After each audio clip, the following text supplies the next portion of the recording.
Salut les triathlètes, j'espère que vous êtes en forme. On se retrouve aujourd'hui pour un nouvel épisode du podcast Devenir Triathlète X Open Tri. Et aujourd'hui, on a un format guide et conseil qui nous attend. On va parler d'organisation. Comment mieux s'organiser pour s'entraîner plus. On a préparé 8 conseils pour vous permettre de gagner du temps sur une semaine déjà, je le sais, chargée par les obligations familiales ou professionnelles. Alors si vous avez l'impression que les journées sont déjà trop courtes pour s'entraîner correctement, que l'emploi du temps est déjà surchargé, qu'il est impossible d'y ajouter la moindre minute de natation, de vélo, de course à pied, et je parle même pas de PPG, alors j'ai 2 bonnes nouvelles pour vous. La première, c'est que vous êtes loin d'être seul dans ce cas, et la deuxième, c'est qu'on vous a préparé des conseils concrets pour vous aider à faire de la place dans votre agenda et à vous entraîner pour votre prochaine compétition. Et juste avant de démarrer cet épisode, vous allez le remarquer, Hermano n'est pas là aujourd'hui, c'est avec moi que vous allez passer ce moment pour parler organisation. N'hésitez pas à nous dire ce que vous avez pensé de cet épisode. Si ce format guide et conseil vous plaît, vous avez possibilité de répondre au sondage si vous êtes sur Spotify ou de nous laisser un message directement sur l'Instagram de Devenir Triathlète, notamment si vous voulez réclamer le retour immédiat d'Hermano au micro. Allez, d'ici là on se plonge dans le sujet, bonne écoute et bonne semaine.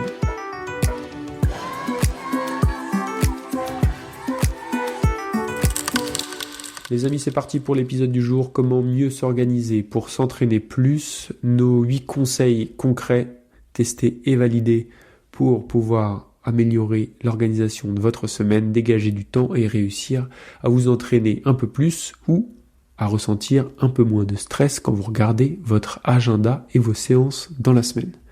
Bon, on vous apprend rien, le triathlon c'est un sport exigeant. Par l'effort physique d'une part, mais aussi par la complexité d'organiser son emploi du temps pour réussir à caler ses entraînements. Il y a 3 sports, mais il y a seulement 7 jours par semaine pour tout faire. Et donc la question est légitime, comment est-ce qu'on fait pour s'organiser efficacement pour pratiquer les 3 disciplines dans la semaine ?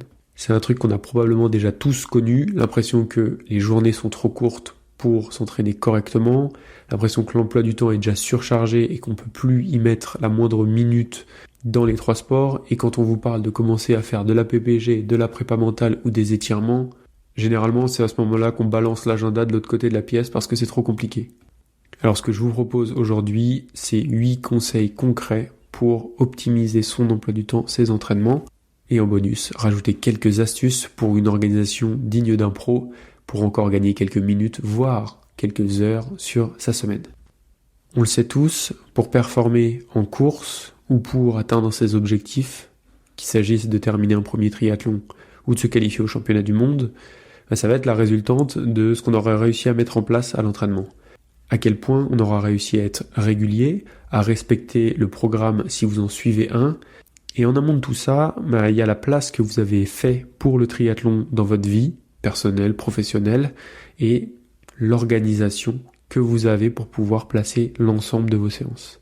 Et il n'y a aucune fatalité là-dedans, il y a des gens qui travaillent plus de 40 heures par semaine et qui réussissent à côté à placer 10, 15, 20 heures d'entraînement avec les bonnes méthodes et la bonne orga.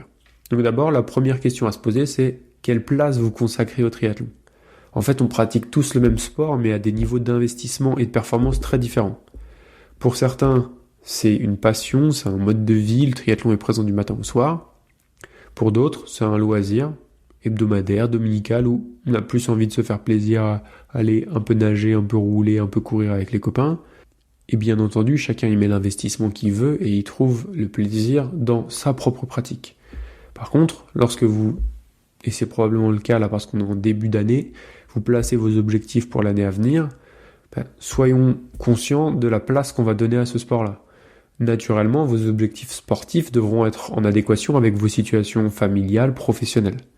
Si on envisage de s'aligner sur un triathlon longue distance, mais qu'on peut consacrer que 3 ou 4 heures à s'entraîner, probablement qu'à un moment ça va coincer dans l'année. Donc petit préambule là-dessus, soyez clair avec vous-même et avec les objectifs que vous vous fixez. Généralement, si on donne un ordre de grandeur, chez Open Tri, pour préparer un premier triathlon XSS juste dans l'objectif de le terminer, alors on peut démarrer avec une séance par discipline et par semaine. Si on veut passer sur du M, le minimum qu'on vous préconise, c'est à minima 6 heures d'entraînement par semaine. Si on arrive à faire 2 séances dans chaque discipline, c'est encore mieux. Et après, quand on passe sur du longue distance, généralement, nos préparations commencent à peu près autour des 8 heures d'entraînement pour du L et autour de 11-12 heures pour de la distance Ironman.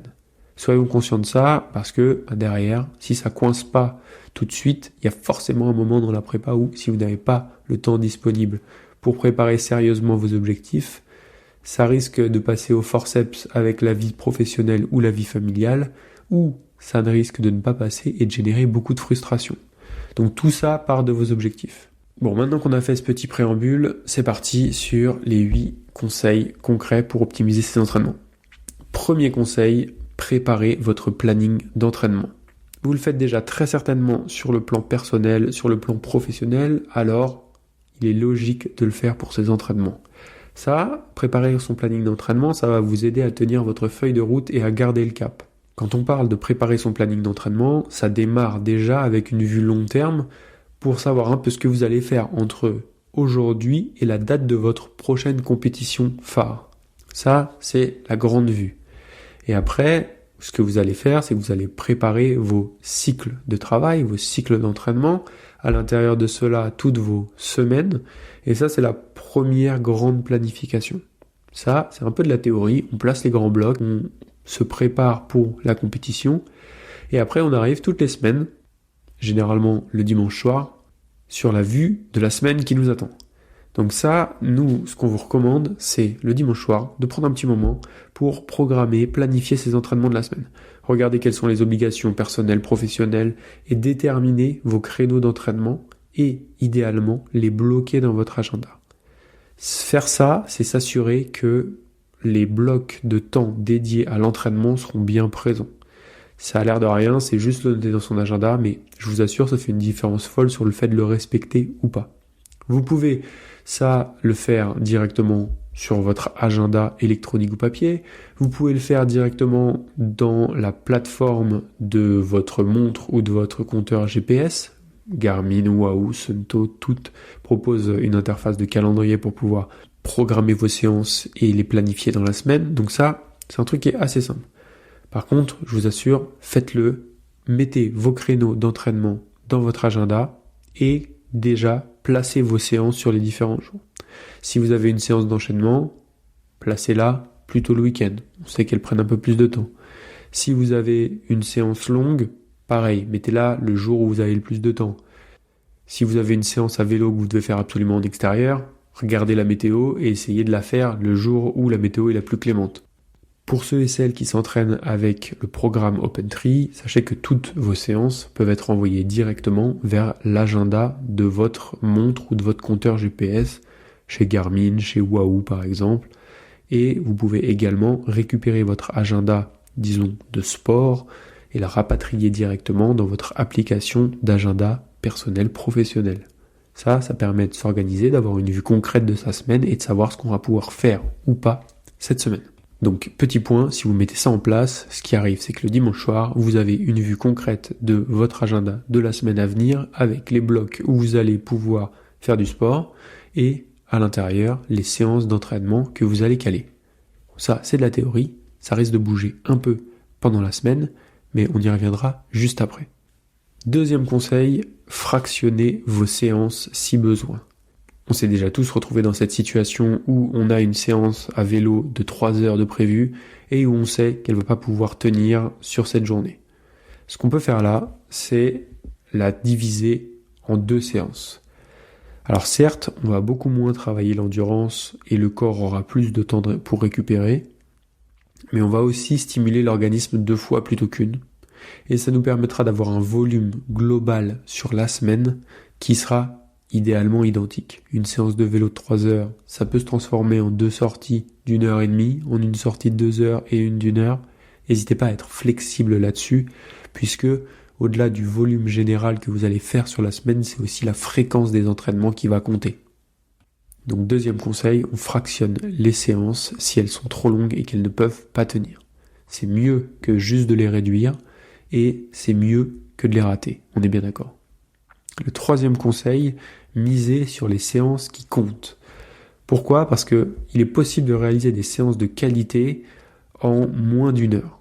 À la fois en course à pied et sur home trainer, il est possible de faire une petite séance de qualité qui va nous permettre tout de même de progresser. En course à pied, c'est possible en moins de 30 minutes. À vélo, allez, je descendrai pas en dessous d'une heure, mais il faut dans tous les cas optimiser sa séance. Généralement, on raccourcit l'échauffement dynamique pour accentuer sur l'échauffement statique et on réduit le temps de retour au calme en fin de séance. Alors, qu'on s'entende, hein, ce genre de séance, ça doit servir avant tout de dépannage lorsqu'on n'a pas de meilleure solution. C'est pas un truc à implémenter toutes les semaines en se disant que l'échauffement et la récup, ça m'embête un peu, du coup, je les coupe. Donc là, on est clairement dans une situation où vous avez très peu de temps pour vous entraîner et vous devez mettre ça en place. Pour illustrer ça, on a une petite séance qu'on aime bien en course à pied qui dure 30 minutes et qui permet de faire de la qualité même lorsqu'on a très peu de temps. C'est un entraînement qui commence par 2 minutes d'échauffement statique. On allume les chevilles, les genoux, le bassin, le haut du corps. 10 minutes d'échauffement dynamique, une allure progressive avec quelques lignes droites à la fin et un corps de séance de 12 x 30-30. 12 x 30-30, ça permet quand même de travailler de manière intéressante sur une durée cumulée de 6 minutes à allure VMA, ce qui représente un stimuli intéressant pour l'organisme en moins de 30 minutes. On fait suivre ça par 5 minutes de retour au calme et la durée totale est de 29 minutes pour cet entraînement. Alors ça peut facilement se caler entre deux rendez-vous, sur une pause déjeuner ou avant d'aller chercher les enfants à l'école.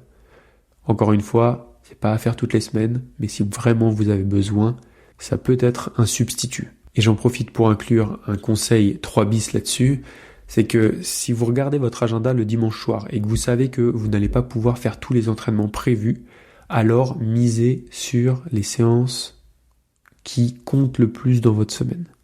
Alors ça va être très personnel de savoir quelles sont les séances à privilégier. Ça dépend de votre forme, ça dépend de votre objectif, ça dépend de votre avancée dans votre préparation.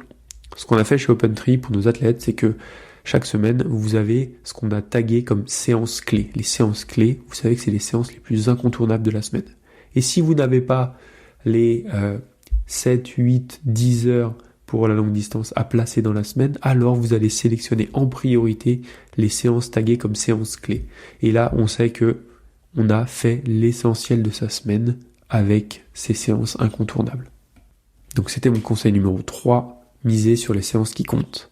Conseil numéro 4, essayez de déjouer la météo. On est en plein mois de janvier et on est d'accord que c'est pas la meilleure période de l'année pour pratiquer le triathlon. Que notre sport dépend de beaucoup de facteurs externes incontrôlables et que se mettre à vélo sous la pluie ou quand il fait -3, c'est quand même un peu moins marrant. Plusieurs choses pour ça. D'abord, si vous ne l'avez pas encore fait, probablement que le meilleur investissement à faire pour s'entraîner toute l'année et être régulier, c'est un home trainer. Le home trainer, on a fait un dossier dessus, c'est l'idéal pour l'hiver, quand vous rentrez trop tard ou quand il pleut, quand les conditions ne vous permettent pas d'aller dehors. C'est vraiment l'outil qu'on recommande à tous les débutants pour être sûr d'être régulier à vélo toute l'année. En plus, aujourd'hui, des home trainers, il en existe tout un tas de modèles qui démarrent à moins de 200 €. C'est un petit investissement, mais qui va probablement vous faire progresser beaucoup plus que tout autre matériel. Encore une fois, pour replonger en détail dans le sujet, je vous renvoie à l'épisode de podcast qu'on a fait avec Hermano il y a quelques semaines sur le choix de son home trainer. Après le home trainer, il y a aussi une autre chose à considérer, ce sont les salles de sport. Les salles de sport offrent aussi, elles, beaucoup d'avantages. D'abord, elles ont une plage de fonctionnement hyper large. La plupart des salles proposent un accès 6h, 23h la plupart du temps, dimanche compris. Donc ça, c'est un truc où vous savez que là-bas, vous pourrez vous entraîner à peu près en continu. Également, peu importe la météo, vous savez que vous allez pouvoir vous y entraîner. Et enfin, le troisième point fort des salles de sport, c'est l'équipement. Vous allez y trouver des tapis de course, vous allez y trouver des vélos qui vont se rapprocher plus ou moins de ce que vous pourriez retrouver sur vélo connecté ou home trainer, mais aussi des vélos elliptiques, voire même des machines à escalier. Donc en fait, avec ça, on peut travailler quasiment comme en extérieur et surtout reproduire très facilement les transitions. C'est bien plus facile de passer d'un vélo à un tapis de course lorsqu'on est à la salle et de faire des enchaînements fluides avec des transitions très courtes, plutôt que lorsqu'on habite au 5e étage sans ascenseur et qu'il faut qu'on fasse la même transition. Donc ça, n'hésitez pas aussi à faire ça. On peut faire des séances ultra courtes avec des petits intervalles puisque l'organisation d'une salle le permet. Donc le 4e conseil, c'était donc utiliser le matériel pour déjouer la météo, le home trainer ou les salles de sport. Conseil numéro 5, miser sur le renforcement musculaire. Alors je vous le disais en intro, généralement il est déjà compliqué de faire tenir les séances de natation, de vélo, de course à pied dans une semaine, mais alors quand on vous parle de renforcement musculaire, c'est encore plus difficile et on se demande où on va bien pouvoir caler ça. Bon, le triathlon c'est déjà un sport très complet, mais le renforcement musculaire ça trouve son intérêt pour éviter certaines blessures et pour se renforcer. Et il faut pour ça l'inclure toute la saison et pas que l'hiver, avec des exercices de musculation, soit au poids de corps, soit avec des charges, mais en tout cas, ne passez pas à côté des séances de renforcement musculaire, puisque elles vont avoir un gain significatif dans un temps qui, lui, est plutôt limité. Et surtout si vous êtes débutant, si vous n'avez jamais fait de PPG, alors vous allez observer des progrès qui, au début, vont vous faire passer de 0 à 1 très rapidement. Et ça, dans un temps, encore une fois, très limité. Et des séances de renforcement musculaire, il n'y a pas besoin d'en faire 10 par semaine. Vous commencez par une si vous n'en faites jamais, vous montez à 2, potentiellement une 3e, mais déjà avec 2 séances par semaine régulières toute l'année, vous allez en 30 minutes, 45 minutes ressentir des bienfaits sur les 3 sports. Parfois on cherche beaucoup trop à s'optimiser dans les 3 disciplines et à passer son temps à nager, à rouler, à courir, et moins à travailler les à côté qui feront de nous des sportifs complets. Et la PPG, le renforcement musculaire, vient dans cette optique-là. Conseil numéro 5, donc, misez sur le renforcement musculaire. Conseil numéro 6, réservez-vous au moins un jour de repos. Alors là, on ne parle pas d'ajouter plus d'entraînement, mais au contraire, de placer à minima 24 heures complètes de réparation, de récupération dans sa semaine.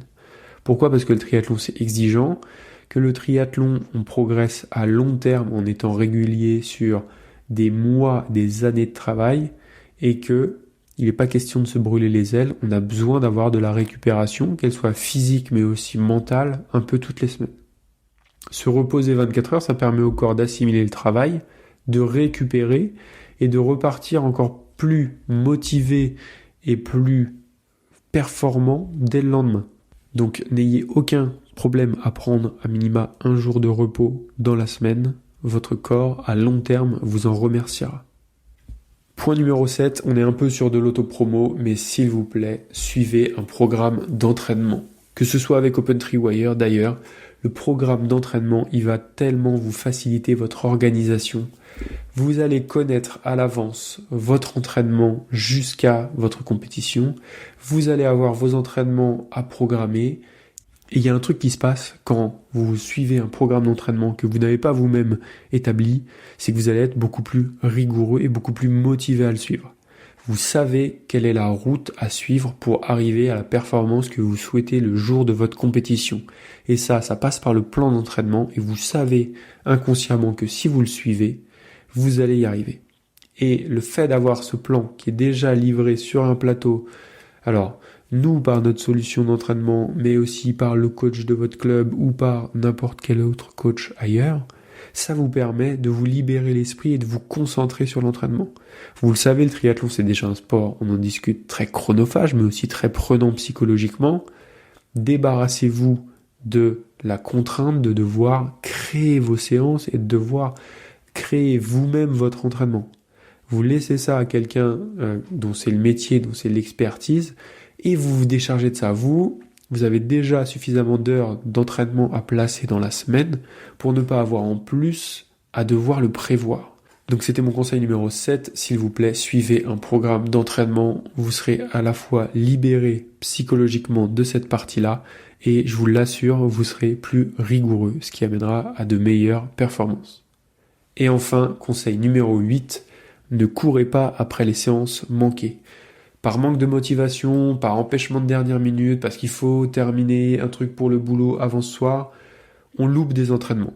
Et c'est ok, ça nous arrive à tous. Et encore une fois, la progression en triathlon, c'est un jeu de long terme où une séance ratée par-ci, par-là n'aura pas un impact dramatique.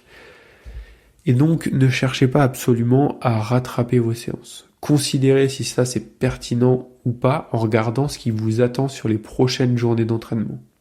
Alors oui, si les séances à venir sont plutôt souples, vous pouvez rattraper votre séance de qualité. Si vous enchaînez directement dès le lendemain avec d'autres séances de qualité ou que vous vous sentez particulièrement fatigué, on oublie, on efface et on repart de l'avant à partir du lendemain. Donc vraiment, ça sert à rien de vouloir en faire trop. On va, c'est sûr, à un moment de la prépa, rater des séances. Dans ce cas-là, soit on est capable de les rattraper parce que l'agenda est souple sur les jours à venir, mais ce n'est absolument pas une obligation. Juste avant de vous donner les dernières astuces, je récapitule donc très rapidement les 8 conseils. Le premier, préparez votre planning d'entraînement à l'avance. Fractionnez vos séances d'entraînement si nécessaire. Misez sur les séances qui comptent et faites les séances clés en priorité. Déjouez la météo avec le bon équipement. Misez sur le renforcement musculaire. Réservez-vous au moins un jour de repos dans la semaine. Suivez un programme d'entraînement et ne courez pas après les séances manquées. Maintenant qu'on a dit ça, on a quand même quelques petites astuces pour essayer de s'organiser et d'aller gratter un peu de temps. Et le premier, je sais que vous êtes déjà nombreux à le faire, c'est d'utiliser le trajet domicile-travail pour faire du sport. Si vous pouvez, essayez d'inclure du vélo. Si c'est pas trop loin, essayez de faire de la course à pied. Si vous vous rendez compte qu'il y a des embouteillages systématiquement à l'heure où vous repartez du bureau, essayez de faire votre séance de course à pied sur le lieu du bureau. Ça vous permettra de repartir plus tard et de perdre moins de temps dans les embouteillages en ayant déjà fait votre séance. Si vous avez le temps entre midi et 2, bien sûr, c'est un bon moment pour caler une séance. Et pour ce qui est du trajet domicile-travail, on n'a pas besoin d'un vélo dernier cri, on n'a pas besoin de son vélo de course. Au contraire, un VTT un peu lourd qui sort du grenier, c'est pas une mauvaise idée. De toute façon, c'est pour une séance en endurance, donc on n'a pas besoin d'un équipement absolument parfait. Si on fait un petit calcul rapide, imaginons que vous soyez à 30 minutes à vélo de votre travail et que vous y alliez 3 fois par semaine, ça vous permet, chaque fois que vous y alliez, de faire 1 heure de vélo. 1 heure fois 3 dans la semaine, on arrive à 3 heures. Ça fait 150 heures sur l'année que vous allez pouvoir ajouter en plus à votre entraînement. Alors je sais pas pour vous, mais moi, ça me donne plutôt envie. Deuxième conseil, essayez de toujours caser un entraînement le lundi. Pourquoi ? Parce que commencer sa semaine par une séance, ça permet de disposer d'un joker, entre guillemets, pour la suite. Vous savez le lundi que vous avez déjà fait votre séance, et donc vous avez le droit, entre guillemets, à un joker pour le reste de la semaine. Et puis ça permet de démarrer la semaine en ayant validé une séance, et donc de la lancer correctement. Toujours au rang des idées pour gagner un peu de temps sur sa journée, n'hésitez pas, si vous avez une vie de famille chargée, à vous lever pour vous entraîner tôt. Déjà, se lever le matin et réaliser une séance d'entraînement avant que tout le monde soit levé, ça apporte une espèce de satisfaction d'avoir déjà bien lancé sa journée et ça permet aussi de le faire à une heure facile où vous savez qu'on aura moins besoin de vous. Et ça, c'est faisable en course à pied, c'est faisable sur home trainer. Et si vous avez la chance d'avoir une piscine qui ouvre tôt le matin près de chez vous, c'est faisable aussi.